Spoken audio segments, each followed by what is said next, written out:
Right. So OCT can differentiate between two types of lamellar macular hole. One is degenerative macular hole, degenerative LMH, and one is tractional LMH. So in the degenerative LMH, it appears like an inverted mushroom shape or a top hat appearance. And there is another newer entity on OCT, which is known as lamellar hole associated epithelial proliferation. So this is seen in degenerative lamellar holes. I'll be coming on to it. What is it?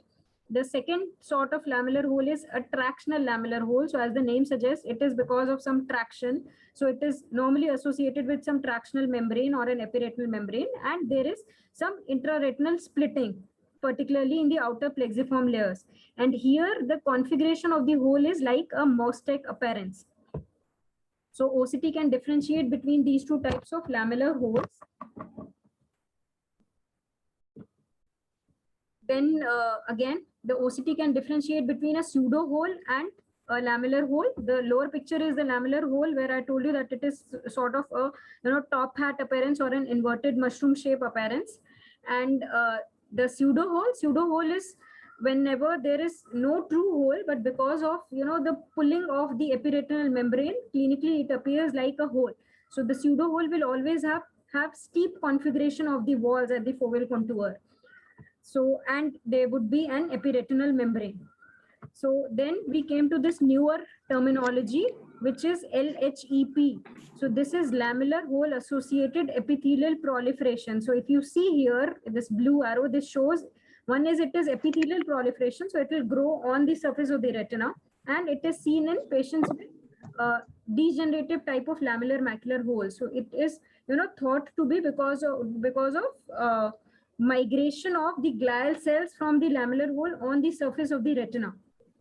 So इसको lamellar hole associated epiretinal proliferation बोलते हैं. So it needs to be differentiated from an epiretinal membrane. Epiretinal membrane is usually thinner hyperreflective band on the inner surface of the retina, and so it will be thinner and more hyperreflective. It will appear more white. However, an LHEP will be usually a homogeneous, more thick, and a hyperreflective band, but not as hyperreflective like an epiretinal membrane. So एक ये new terminology है which you should know, LHEP. Then yes, so I have told you about the inner lamellar holes. Then there is something known as outer lamellar hole. In retina, there are two main conditions which are associated with an outer lamellar hole. The first is a solar maculopathy. So here there is loss of outer retinal tissues. Second is an optic disc pit maculopathy. So whenever there is an optic disc pit और उसके through जो vitreous जाके macula में maculopathy करता है, so that also can sometimes lead to sort of outer lamellar hole. So outer lamellar hole की अगर differential diagnosis पूछा तो ये दो important बताना है. Then again, there is a newer terminology called as DRIL. So it is disorganization of the retinal inner layers. So here, if we see in the first OCT picture, we can clearly demarcate or distinguish between the inner layers of the retina. However, in this picture, if we see in the central 1 mm zone, if we try to distinguish the different retinal layers, we cannot distinguish them. So here what happens is, like this OCT, the foveal contour is normal. If you see, there is not much of retinal thickening. If you see the outer retinal layers, the external limiting membrane, the EZ and the RP, they are all intact. Still, the patient would have less vision. Why? Because there is disorganization of the retinal inner layer. So inner layer, they appear all fuzzy. So this, if it is seen in a patient with a diabetic macular edema, this could indicate that there could be macular ischemia. So obviously this is a poor prognostic sign. And how is it defined? It is defined as lack of distinguishable boundaries between the ganglion cell complex and the inner plexiform layer, and the inner nuclear and outer plexiform layer only in the central 1 mm of the fovea. So ये अगर sign है, तो again it is a bad prognostic sign. Then we come to hyperreflectivity in the inner retinal layer. So any hyperreflectivity in the inner retinal layer is sort of a sign of acute ischemia or acute infarct.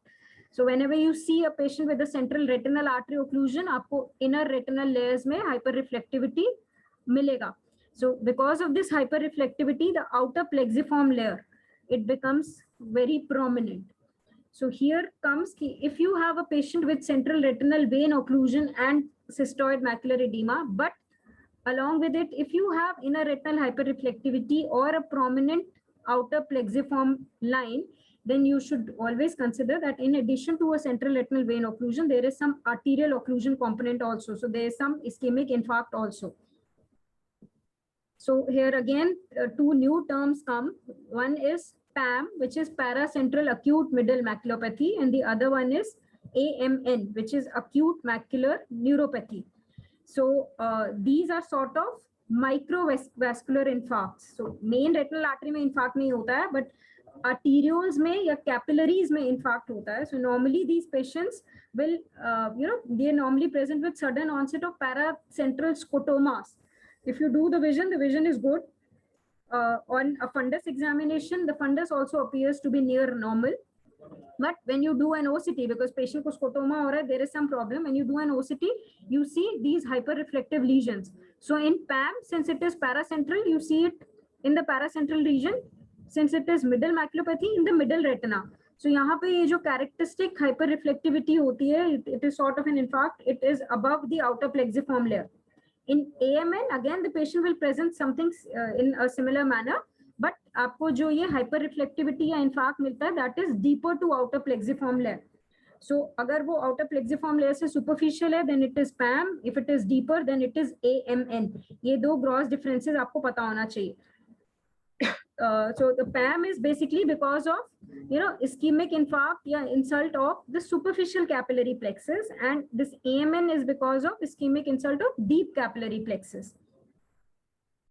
Then coming on to focal hyperreflectivity. So focal hyperreflective regions in the inner retina, they could be because of hard exudates or because of pigments or inflammatory cells. And then again, there is a newer terminology known as hyperreflective foci or hyperreflective spots. So what is the difference between a hard exudate in a patient with diabetic macular edema and hyperreflective spots? So hard exudates are typically larger, well-defined structures. So they are more than 50 microns, and they are normally seen in outer plexiform layers. And since they are little large, they produce posterior shadowing. Outer plexiform layer में होंगे, थोड़े से large होंगे, posterior shadowing होगी.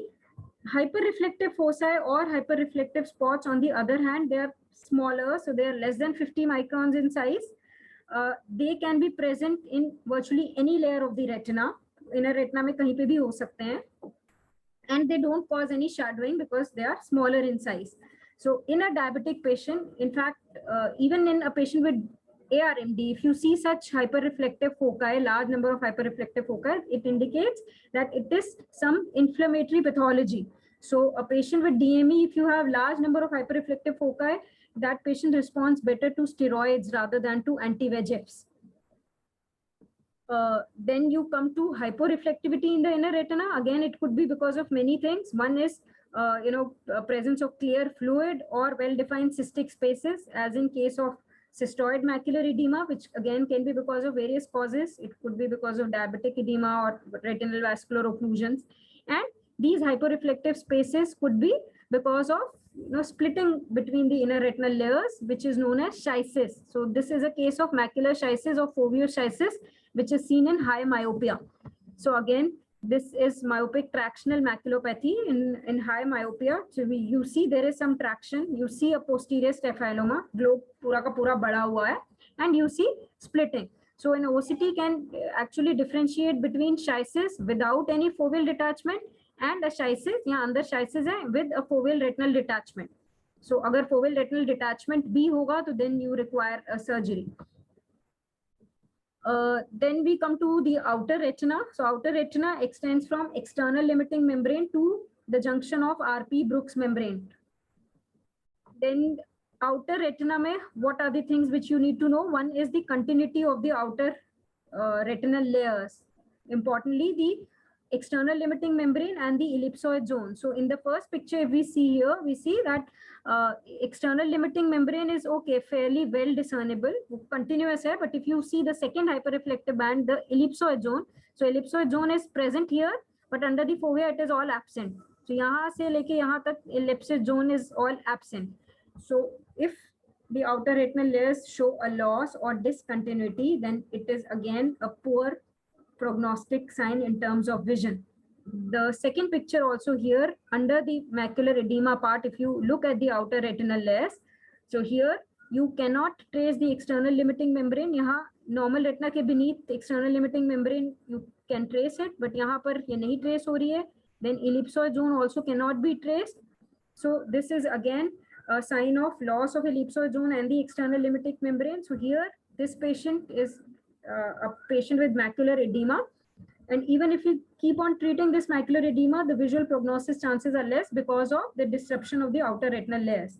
So अपने outer retinal layers की integrity भी देखनी जरूरी है, not just in cases of diabetic or diabetic macular edema or retinal vascular occlusion, but also in patients with epiretinal membrane, या even in patients with macular hole, जो vitreoretinal interface के disorders होते हैं, उसमें भी if the outer retinal layers are not continuous, then the patient's prognosis in terms of vision after the surgery will be less. Okay, then we can skip this slide. Then coming on to hyporeflectivity in the outer retinal layer. So the first picture here shows hyporeflectivity, but this is not a fluid. This is not a fluid filled space. This is just a loss of tissue of the outer nuclear layer and the ELM and the ellipsoid zone. So why is it not fluid? It would have been fluid. Had there been fluid, there would have been some increase in retinal thickness. If you see, the retinal thickness is normal. It is just a loss in the outer retinal. So it is sort of a cyst-like cavity. It is very commonly seen in patients with perifoveal telangiectasias. Then hyporeflectivity, again, like in this patient, we see a hyporeflective tubular structure with hyperreflectivity at the edge. And it is seen in sort of outer retina. So this is known as outer retinal tubulation. So this is again a newer terminology. So outer retina में मिलेगा एक tubular structure मिलेगा जो hyporeflective होगा with an hyperreflective edge. This can be seen in ARMD and in various retinal dystrophies. Important point clinically here is that it can be confused as cyst. So you could think that ये patient के fluid है या cyst है, and you could keep on, in an ARMD patient, keep on injecting or giving treatment. However, this does not require any treatment because this is not a fluid filled cyst. And ये hyperreflectivity क्यों आती है? It is thought to be because of rearrangement of photoreceptors. So अगर ऐसा कुछ मिले, you don't have to treat, you just have to tell the prognosis to the patient. Then coming on to the subretinal space. So subretinal space is between the neurosensory retina and the RPE. Again, you can have hyperreflectivity here or hyporeflectivity here.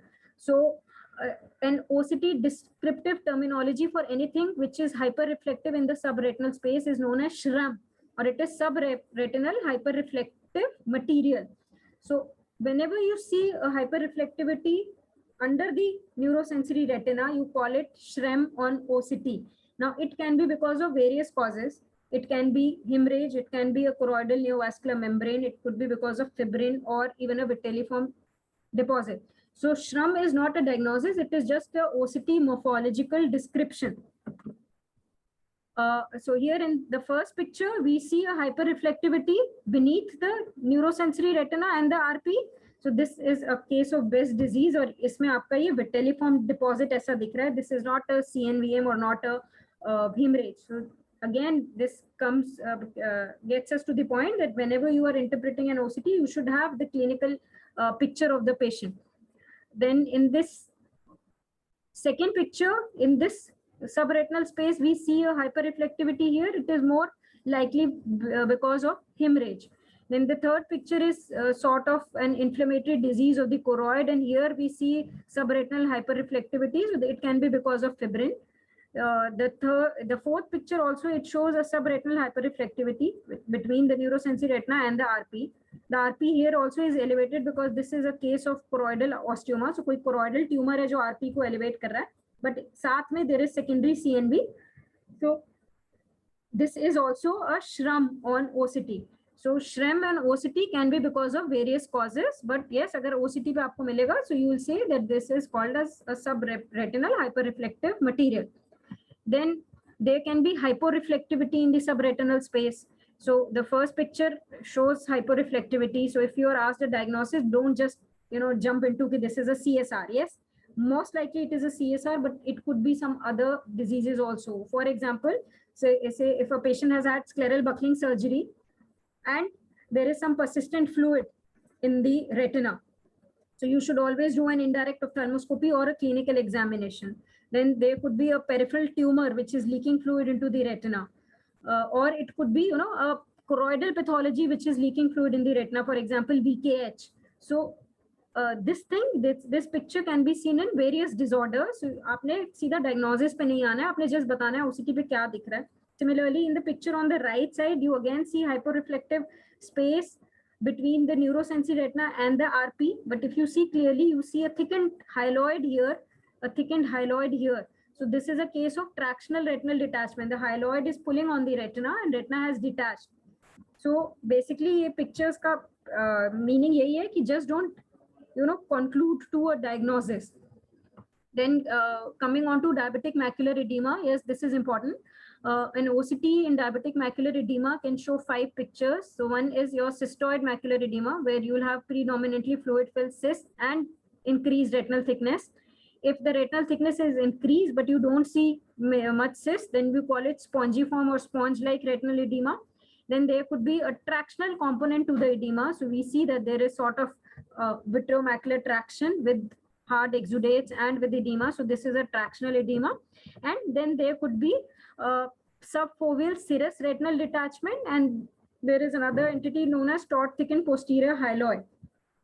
So all these 5 patterns can be seen in DME. So कोई DME का अगर OCT मिले, so you could be asked कि DME कैसे कैसे तरीके से OCT पे दिख सकती है. So in patients with tractional diabetic macular edema or a taut thickened hyaloid, the treatment is only surgery. So जब भी traction है तो आपको surgery से traction हटानी पड़ेगी. Only then the edema is going to get better. So again, this is a patient of PDR, and if we see the retina is thickened, so there is retinal thickening. However, there is not much of cystoid spaces. So this is sort of a sponge-like or spongiform edema. This is a classical case of cystoid edema. So here we see large hyporeflective spaces, which are fluid-filled spaces. Then this is subfoveal serous detachment. So there is detachment of the neurosensory retina from the RP. So ये picture बहुत clear नहीं है, but ये serous detachment है. So this is another type in which DME could present. And this is a case of tractional diabetic edema. So you see a very well-defined traction here. And here after surgery, we see the surgery has removed that vitreomacular traction, and then eventually with time, the edema decreases. So in DME, some things is, one, you should always look at the ETDRS grid map. So in order to know the thickness, especially before starting the treatment of the patient, you need to know the baseline thickness. And when you are following up the patient after treatment, you need to see how much is it responding. So central subfield thickness. So this is a quantitative assessment. Then 5 types of OCT pictures of DME I've told you. Then the OCT biomarkers, which I've already explained. So first is drill or disorganization of the retinal inner layers. अगर एक diabetic edema में drill दिखेगा, so it is a poor prognostic sign. Then outer retinal layers disruption, ELM and EZ disruption. अगर ये दिखेगा आपको diabetic macular edema में, this again is a poor prognostic sign. And then presence of hyperreflective foci or spots. If you see this, then it indicates it is more of inflammatory pathology. So such diabetic edema will respond more to steroids than to anti-VEGFs. Then we come to the RP Brooks membrane complex. So here the most important pathology is a PED, or a pigment epithelial detachment. So pigment epithelial detachment 4 types की मिल सकती है. It can be a drusenoid PD, a fibrovascular PD, a serous PD, or a hemorrhagic PD. So on an OCT, how do you differentiate between these? ऐसा ही similar question Arpit was asking. So you have to look at the reflectivity beneath the PED. So यहाँ पे Yes, ma'am. if it is homogeneous and hyperreflective, then it is more likely a drusenoid PD. In cases of fibrovascular PD, again, the retinal pigment epithelium has detached from the Brooks membrane. Isliye we are calling it a PD, but the underneath hyperreflectivity is irregular or heterogeneous. So some areas you will see hyper, some areas you will see hypo. So heterogeneous heterogeneous reflectivity अगर होगी beneath, then it is a fibrovascular PED. In cases of serous and hemorrhagic PED, they are usually very well dome shaped, very well defined, but serous PED is filled with a clear fluid, so it will be hyporeflective because of this fluid, and it will allow transmission of the light, so underlying structures will be visible. However, in a hemorrhagic PED, this will also be well defined dome shaped PED, but here hemorrhagic है, यहाँ पे blood है, so the blood will shadowing effect. Yes, so blood will give a shadowing effect. You will not see the posterior structures, and this could be hyper or hypo depending upon कि वो blood कितना पुराना है. So yes, some things you should know, that the brucinoid PED and the serous PED, the non-neovascular, fibrovascular PED and hemorrhagic PED, they are.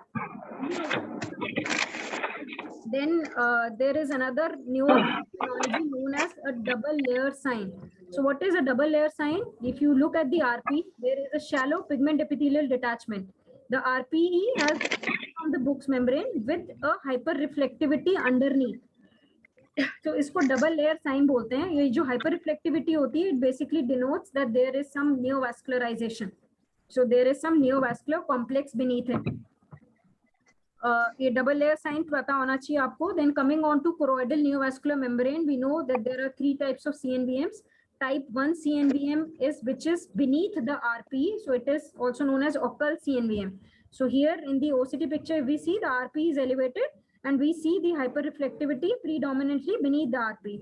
So ये वाला जो CNVM होगा, this is an occult CNVM. Then the type 2 CNVM, type 2 is subretinal or classic CNVM. So इसमें क्या है कि आपके yes, the vessels will come develop from the RP, but they will breach the RP and they come into the the subretinal space. So here if we see, the RP Bruch's membrane complex is sort of disorganized, and the predominant hyperreflectivity, जिसको श्रम बोलते हैं, on OCT, this hyperreflectivity is seen in the subretinal space. So this is a type 2 CNVM. In type 3 CNVM is a RAP lesion where the membrane develops in the retina. So retina में membrane आएगी and later on जाके choroid में बनेगी. So clinically it presents as intraretinal hemorrhages with large confluent sort of soft drusens. On an OCT, a RAP lesion normally presents as a PD, which is a sort of serous PD with a hyperreflectivity above the PD with intraretinal fluid. So ये hyperreflectivity जो above PD है, it is in the retina. It is showing sort of a retinal neovascularization because इसमें जो pathology it starts in the retina in type 3 CNVM. And here the patients, they present with lot of intraretinal fluid rather than subretinal fluid. So why you should know कि क्या type है, because सबका prognosis अलग है and सबका treatment अलग है. Type 3 जो होती है इनका prognosis काफी poor होता है. Prognosis as in prognosis to anti-VEGF. So this I have told कि if you see a subretinal hyperreflective material, it not necessarily be just a choroidal neovascular membrane, a type 2 CNVM. It can be many other things, like there could be hemorrhage, there could be fibrin, there could be a vitelliform deposit. So ये बस एक vitelliform deposit का OCT है. Then RPE RIP on an OCT, this is a pigment epithelial detachment. If you trace this pigment epithelial detachment, you see that it is broken here. So this is a classical OCT picture of an RPE RIP. So ये पढ़ लेना कि RPE RIP clinically कैसा दिखता है. OCT में तो आपका ऐसे ही it will be sort of broken. Then coming on to choroid. So choroid imaging can be done only either if you're using a swept source OCT or a spectral domain OCT with an enhanced depth imaging platform. Normal जो spectral domain OCTs होते हैं उसमें हम सिर्फ RP Bruch's membrane तक पढ़ पाते हैं, little bit about choroid, deeper choroid नहीं पढ़ पाते हैं.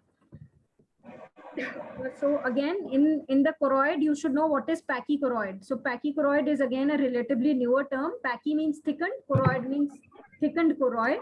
So pachychoroid is basically defined as diffuse thickening of the choroid with dilatation of larger choroidal vessels which compress the medium choroidal vessels and capillaries. तीन चीजें हैं, thickened है choroid, larger choroidal vessels मिलेंगी which is known as a pachy vessel, and compressed होगा. So if we see here, आपको यहाँ पे पूरा choroidal scleral interface दिख रहा है यहाँ पे. ये this is the boundary between the choroid and the sclera, but you cannot see dilated choroidal vessel. But if we see dilated choroidal vessel, so it is a pachy vessel, so it is a case of pachychoroid. So pachychoroid disease spectrum में 4 diseases आती हैं. One is pachychoroid pigment epithelopathy, second is CSCR, third is pachychoroid neovasculopathy, and fourth is PCV, which is polypoidal choroidal vasculopathy. So CSR you all know. कभी भी मिले, and अगर आपके पास choroidal imaging हो, you should always image the other eye. आपको उसमें भी pachychoroid मिलेगा in most of the patients. And CSR will present as neurosensory detachment, so hyporeflective area between the neurosensory retina and the RP, and it could present along with serous PDs also. And दूसरा चीज जो आपके लिए important है, that is a PCV or polypoidal choroidal vasculopathy. So polypoidal choroidal vasculopathy में again you will see a pachychoroid, so you will see dilated pachy vessels. The thickness of the choroid is increased, and you could see certain other signs on OCT. OCT में PCV में क्या क्या मिल सकता है? You could see different types of PEDs. So tall PEDs, notched PEDs, these are all characteristics of polypoidal vasculopathy. And then again, a double layer sign which I told, this can also be seen in PCV. So PCV patients may, one, you can see a double layer sign on OCT, second, a thumb-like, third, very tall PD, and the imaging modality of choice here is an ICG. So on the left side picture, you see an ICG and you see multiple hot spots. So these are nothing but these are polyps. So this is how a polypoidal choroidal vasculopathy patient will present. So why you should know कि ऐसे आपको PDs मिल रहे हैं, so whether it is an ARMD or it is a PCV, because treatment is different. In ARMD, the treatment is anti-VEGF monotherapy. However, in PCV, the classical treatment is combined therapy. So combine anti-VEGF as well as PDT. Yes, you could also do a monotherapy with anti-VEGF, but here in pachychoroid diseases, the anti-VEGF of choice is Eylea or aflibercept. So PCV में OCT में क्या मिलेगा ये पता होना चाहिए. Then this is something I had shown you in the initial picture also. So here we see that the outer retinal layers and the RPE is all thinned out or sort of absent. So इसको एक OCT term बोलते हैं, which is known as C-RORA. So complete RP atrophy and outer retinal layers atrophy. So जब ये outer retinal layers की atrophy होगी, so the more light will pass in, more light will be transmitted, and जो posterior structures हैं वो आपको hyper दिखेंगे या bright दिखेंगे. So this is basically a case of geographical atrophy. So geographic atrophy, now the term has been used only in cases of clinical examination. So yes, clinical examination you could use this term of geographic atrophy, but on OCT you would see atrophy of the outer retinal layers and the RP, and thus there will be more transmission, and you will see the posterior layers will be more hyper. So OCT पे इसको बोलते हैं complete CRORA, complete RP atrophy and outer retinal layers atrophy. Then some more choroidal lesions like choroidal infiltration. So a choroidal infiltration can either be because of inflammation like choroiditis or a choroidal tumor. So on OCT it appears like sort of a lumpy bumpy protrusion, and choroidal imaging जब आप करोगे तो आपको choroidoscleral interface नहीं दिखेगा, because ये जितना भी choroidal architecture होगा that will be sort of lost here. So ऐसे lumpy bumpy protrusion मिले and chorioscleral interface नहीं मिल रहा है, so then it could be either choroidal tumor or it could be inflammation. So like here also in patients with choroidal granuloma, which could be either a tubercular or a sarcoid granuloma, if you see here, so this is a hyporeflective, sort of choroidal lesion which is pushing the RP Brooks membrane anteriorly. So this is a granuloma, and if you see side ke pe aapko choroidal layers are still discernible. So you can see the choriocapillaris and the outer choroidal vasculature, but here it has completely sort of the choroidal layers are indistinguishable. Then choroidal tumors, a little bit about choroidal hemangioma and choroidal melanoma. Again आपको आपका sort of वो bumpy appearance मिलेगा, choroidal scleral interface नहीं दिखेगा. In hemangioma, the choriocapillaris will be preserved. In melanoma, the choriocapillaris will be lost. So ye gross difference you should know. Then there are something which is known as contour abnormalities. So contour abnormalities mein another newer terminology is dome-shaped maculopathy. So here, if we see that there is anterior convex bulging of the RP Brooks membrane complex along with the choroidoscleral interface. So पूरा का पूरा ही eyeball की ही it is basically a shape abnormality of the eyeball, जिसमें आपका it is not just the RP which is being pushed. इसमें आपका अगर आप ये देखोगे तो ये choroidal scleral interface भी anteriorly bulge हो रहा है. So this DSM or dome seen in patients with myopia. So this you can see only in, you know, if you do larger scans.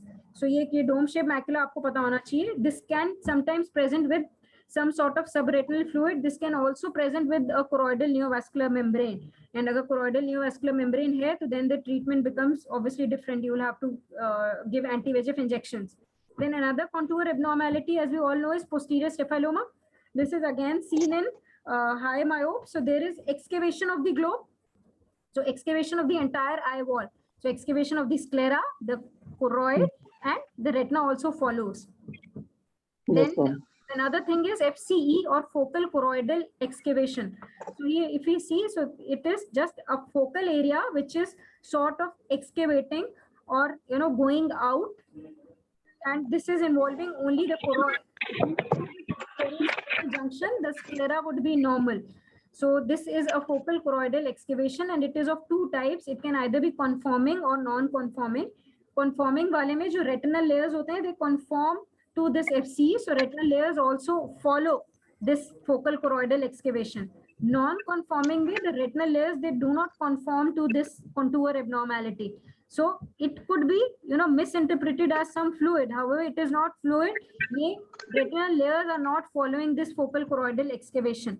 So एक ऐसा OCT भी आपको दिया जा सकता है. Now some important things. I told you this is a clinical picture where the patient has central retinal vein occlusion. So you can see some hemorrhages in the quadrants of the retina, and there is cystoid macular edema. But if you see clearly, the inner retinal layers, they show hyperreflectivity, and this outer plexiform layer is very well defined. So this means that along with a retinal venous occlusion, there is some component of retinal arterial occlusion. तो यहाँ पे infarct दिख रहा है. तो अगर hyperreflectivity inner retinal layers में आ रही है, so retinal artery occlusion भी है साथ में. Then if you get an OCT which shows one-sided edema, it is always a branch retinal vascular occlusion. क्यों? आपने जब एक scan लिया, so this is a superior BRVO. जब आप vertical scan लोगे, तो superior part में edema मिलेगा, but inferior part में नहीं मिलेगा. So one part will be normal and one part will show edema. So one-sided अगर मिल रहा है, it is always a branch retinal vascular occlusion. Then this is an OCT scan, and maybe Arpit can answer. अगर आपको ऐसा OCT मिले, then what is it? What will you do next? Ma'am अगर ये OCT है ma'am, ये detached. Yeah. So retinal detachment. Yeah. So this is important. आपने इसको सीधा CSR नहीं बोल देना, because if you see, you cannot see this extent of hyporeflectivity. So there is hyporeflectivity beneath the neurosensory retina and the RP. So it is fluid. So you should always do a retinal examination. So rather than saying कि मैं FA करूँगा या कुछ करूँगा, you should do a retinal examination. You could see an retinal detachment.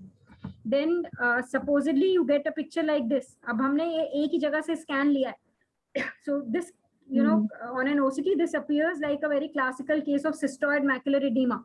But if we go beneath and we take scans from other planes, we see that it is a full thickness macular hole. Yes. Macular hole. Yeah. So you should never ever, you know, give your diagnosis on a single scan. It's like you should have multiple scans. Again, this is same. You see sort of an edema, but you take scans from different angles and different directions. Now this appears as a neurosensory detachment. And finally, you see that it is a sort of full thickness stage 2 macular hole.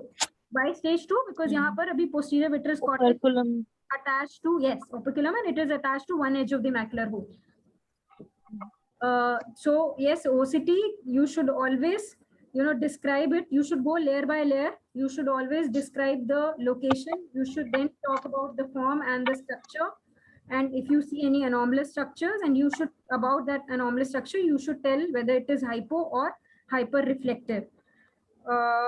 Yes, then one thing, retinal thickness may, the different instruments use different segmentation algorithms.